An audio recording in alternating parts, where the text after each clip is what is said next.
What are you most excited about doing when you dock after being at sea for a while? How do you make money / afford food, necessities? So what are Brady's hopes for this year and Carlie's hopes for this year? Best and worst part of alternative living.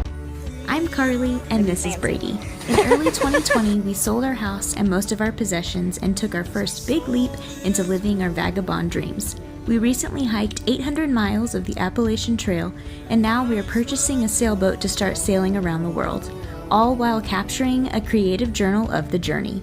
We hope to inspire you to live your own dreams. Subscribe, and thanks for watching. Hello! It is time for that Q&A that we asked questions for probably 2 weeks ago now, honestly. But yeah, I managed to drag Brady out of hiding and get him into some of these shots. But yeah, we've got some questions in, and we figured we'd sit down and film and yeah, answer whatever questions you have. Anyway, we're gonna get into those questions now. So, Carlie? Let's do it. Which future travel plans do you have? Our future travel plans, we've touched on it a little bit. During hurricane season, we're going to try to head up the Chesapeake, maybe see some more of that, maybe make it up to New York Harbor, Martha's Vineyard. Those are all things we'd love to do. And then after hurricane season, this winter, get down to the Bahamas for 3 months at least. Yeah. And then after that, what is it that you would like to be doing? Yeah, so after that, continue further south instead of coming back to the U.S. and back north, and get down to Carriacou, which is an island that's part of Grenada, which is down south Caribbean, and I am fairly certain it is south of the hurricane belt. Yeah, and they have. Well, do we talk about that? Yeah, you can talk about it. So there is a program there, which I have only briefly looked at. I have not looked into too much or contacted them or anything like that. But they do some coral conservation and are actually building coral and teach you how to do it, and you can come and volunteer and do that. And also they're a scuba dive school, and we would both love to get scuba certified. And so yeah, I am really set on getting there. So yeah, the goal I think after Bahamas is to continue through the Caribbean, seeing as much of that as we can, and getting out of the hurricane belt to the south before hurricane season starts next year, and spend some time in Carriacou, get scuba certified, help with planting coral, that kind of thing, and then really long-term plans, long-term goals, I would say, not even plans. Goals is to do at least one Atlantic crossing over to the Mediterranean, and explore that. But we're not sure exactly how long, when that's going to happen. That's kind of as far as we've thought out, without really putting dates or anything like that on it. Ultimately, do we want to circumnavigate? I don't know. We haven't talked about it. Yeah. Honestly, we haven't talked about it. I mean, my immediate answer is yes, but we really haven't talked about it, and I don't know that my goal is to circumnavigate to say that I've circumnavigated. Right. But I want to see everywhere along the route that people take in their circumnavigation. Yeah. So, is that going to be a singular circular circumnavigation? No. I don't know. Is that going to be that's unlikely. Yeah, I don't know. We don't know. It's just, do I want to go to all those places? Yes. Yeah. Will it be on the same boat in the same circumnavigation? Probably not. Probably not. Yeah. Yeah. Pretty guaranteed of no to that. Yeah. Yeah. So yeah. Okay. Next. More of this parts of this question. Yes. The next part of this is, where would you like to go if money was no object? So if money was no object, and we were just going somewhere and it didn't pertain to like what we're doing now, then we would fly to New Zealand and spend months back in New Zealand again. If money was not an issue, obviously world things are a little bit different than they are right now. That would be like, we dream of the day to finally get it back to New Zealand. Yeah, absolutely. Loved it. I mean, I think it would be really cool, to visit like space. If money really wasn't an option, an issue, if money was not. I don't think I have any desires to do that. I think it'd be cool to go to space. Tatooine, be cool to check out Tatooine. I'm not a fan of the heat, but hey, they said money's not an issue. Money's not an issue. Then I want to go to Hogwarts. Yeah, you want to go to Hogwarts? Yeah. But realistically, New Zealand for sure is number one on both our lists to get back to. We were actually supposed to go to New Zealand, and then COVID hit. Which that was supposed to be October of 2020. That was the original plan. Yeah. So we're supposed to be in Australia right now. Yeah, technically, If we were to follow our original plans, we would. It's a year in New Zealand and a year in Australia. Yeah. Mm-hmm. So, getting back to New Zealand would be. Yeah, that would be the goal. Now, if it pertains to the boat and that sort of thing, then cruising the Caribbean is where we're headed, and that's kind of like money wasn't an option, and it would just be cruising the Caribbean. We would already be there on a bigger boat, right? With more toys and stuff like that. More toys, bigger paddle boards, and all the fun, cool dive equipment. I mean, I think we've covered that. All right. So, would a 12-year-old girl be able to hike, force march really, about 100 miles in 4 days? So it's a question about hiking, probably, and I'm assuming they are asking about the Appalachian Trail specifically. Yeah. They're asking if a 12-year-old girl can hike 100 miles in 4 days. And my answer has more along the lines of fitness levels. Yeah. I know I couldn't do 100 miles in 4 days in my current fitness level. Same. Yeah. Same. And I think about my 12-year-old niece. Dude, she could run circles around me. She could absolutely do that. Would she want to do that? No, but she could. Yeah. I don't think it has as much to do with age or gender as it does, just general fitness levels, as well as, where you're hiking. Hiking on the AT is going to be way different than hiking, on, say, portions of the CDT or even the PCT. Those are supposedly easier trails. We have not been on them. So a lot of it, elevation gain is less. Yeah. What trail are you hiking on? How well developed is it? Yeah. But on the AT, sure, a 12-year-old could definitely do 100 miles in 4 days. If they're fit. If they're in good shape. And I guess also with that, if they want to. Yeah. Because if they want to, they're going to be a lot more excited to do it, and they're going to try harder. Whereas if they're being forced to be out there, then probably not. Because they're gonna whether they're capable or not, they're gonna fight you on it. So I think that covers that. Could a woman single-hand a 52-foot monohull, example being Island Packet 485, with a few modifications? So they want to know if a woman could single-hand a 52-foot boat. Yes.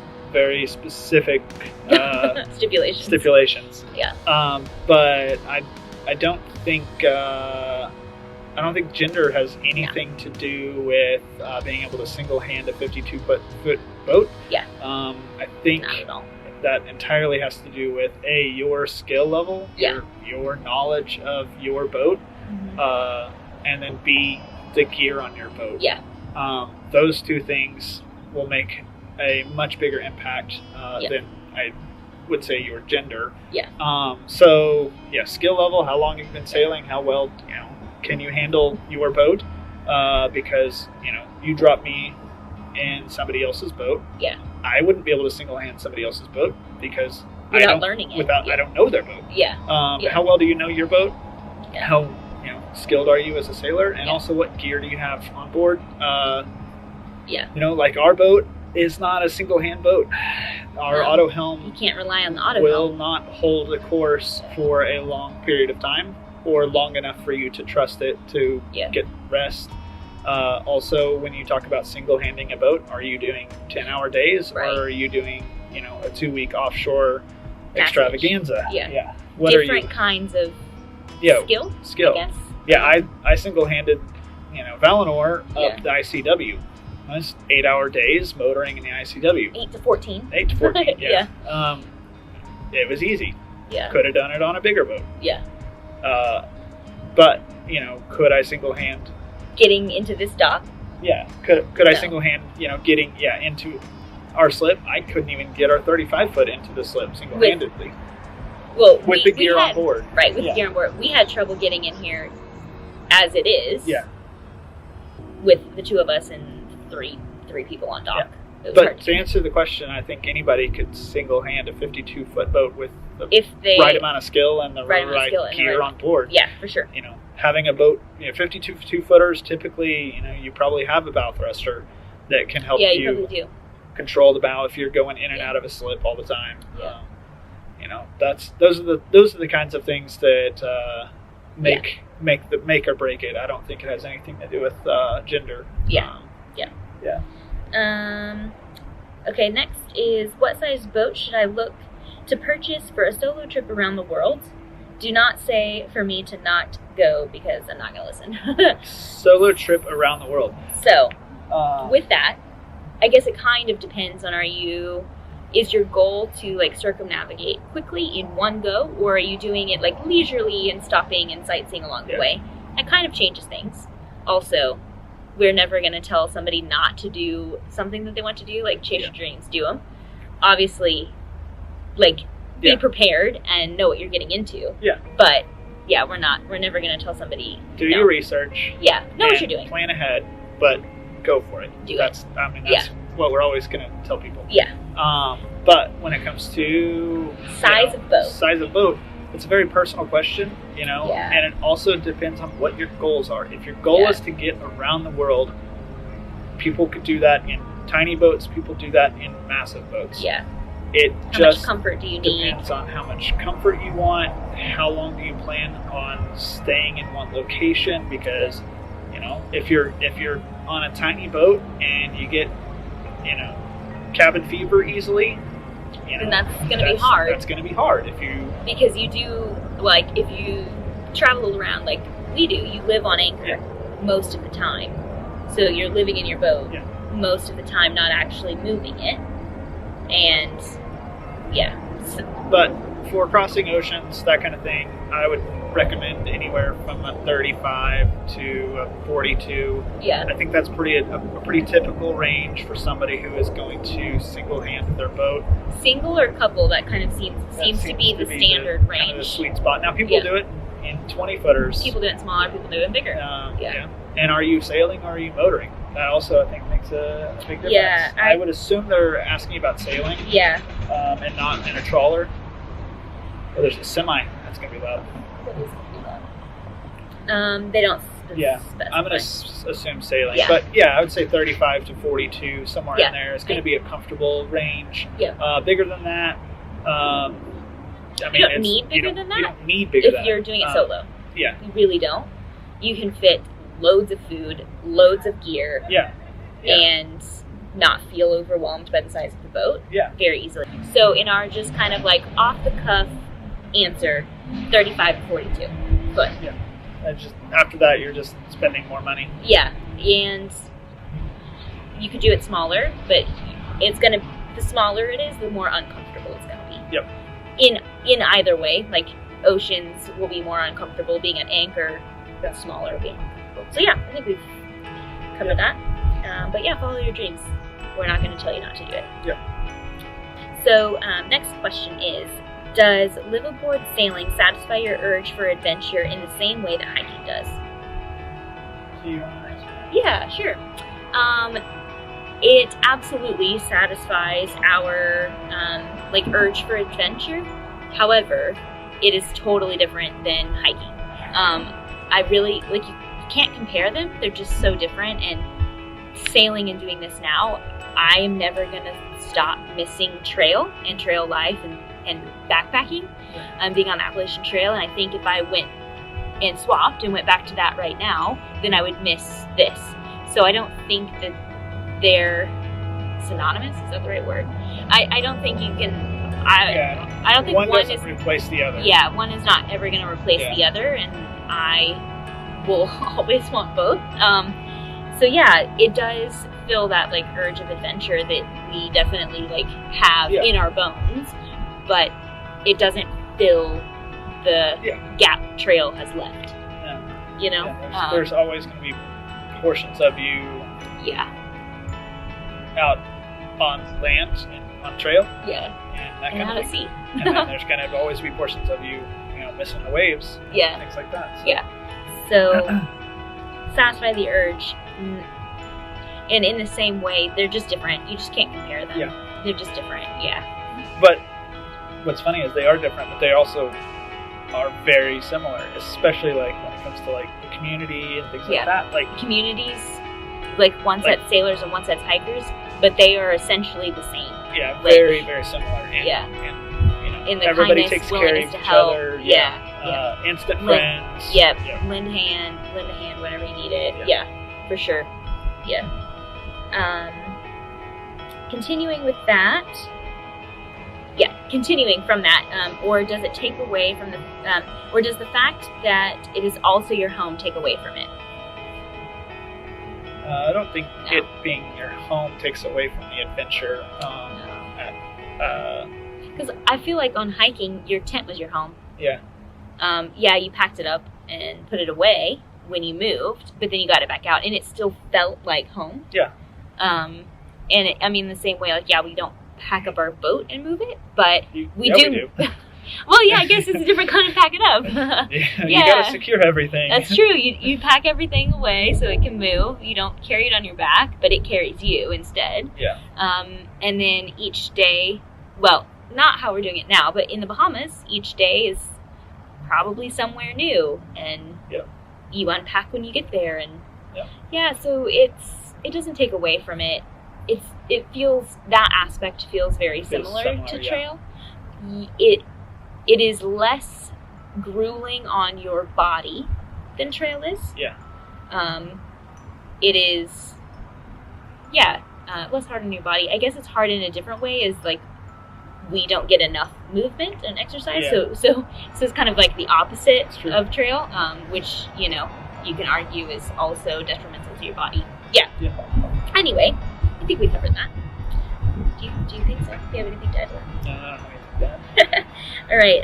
Also, do we have any plans for cold water adventures, or are we strictly after the tropical lifestyle? Cold water adventures or tropical lifestyle. That's a solid divide, right here. I would take cold water adventures. He would take them tomorrow. Yeah. Not because I love cold water, but because I just hate being hot. And Carlie hates being cold. Yeah. But that doesn't mean we're not going to explore cold places. We'd love to go up to Maine, which isn't necessarily the coldest of places, but it's still not the water's Bahamas. Cold. Yeah. Warm. It's not tropical. It's not tropical. We'd love to go up to Maine. We're not tropical now. And you would love to go cold places. Yeah, I would love to go up to Norway and Scandinavia and places like that. But that's a long time now. Yeah, way long. We are not set up for that. No. But it is something that is on my mind as something that I would like to experience those places. I don't necessarily have to experience them from a boat, though. I would like to go to those places as well. I have very little desire to sail there. At all. But, he's definitely way up for the more cold. I would say never. Also, we both desire to go to the Med. Yeah, the Med, the water's cold. It's definitely not considered a tropical place. Yeah. Now, would I be happy just going tropical? Absolutely. Yes. Yeah, Absolutely, I would. Never leaving the tropics. Yes, absolutely. Yeah, I think beach bum has been instilled in me since I was a child. So, yeah. But yeah, never say never. Yep. It's definitely not off the radar. Brady desires it more than I do. Sure. But some non-tropical places are definitely in our future kind of plans. So, yeah. You know what? That looks like it's it. Is that the end of it? That's the end of them. Okay. That's it. Well, thank you all for, if you're still with us. I mean, Yeah. honestly, like, I probably This might be 2 videos. would have hit fast forward a few times, just because we both like to talk. And, but thank you all for sticking with us. Yeah. And You did watch the whole thing. Thanks. yeah. And Awesome. if this jogged any of your minds, if any other questions that you might have, leave us a comment down below with your questions, and we'll see about either answering them there or doing another Q&A video, because we don't have a whole lot going on around here. No. But yeah, thank you all so much, and we look forward to seeing you guys in our next video, whenever that. Yep. Thank you all. Yeah. Have a good night. Yeah. Catch you later. Cheers. Bye. So I just wanted to quickly hop on and just show you the madness of our tangled limbs to try and sit in a spot to film this. Yeah. So definitely both of us, I mean, I think you probably too, our buns have fallen asleep. Oh, maybe a little bit. I've been squinting this whole time. It's so bright. Just had to show you that. The mess of tangled legs to sit in this tiny spot. Okay, bye.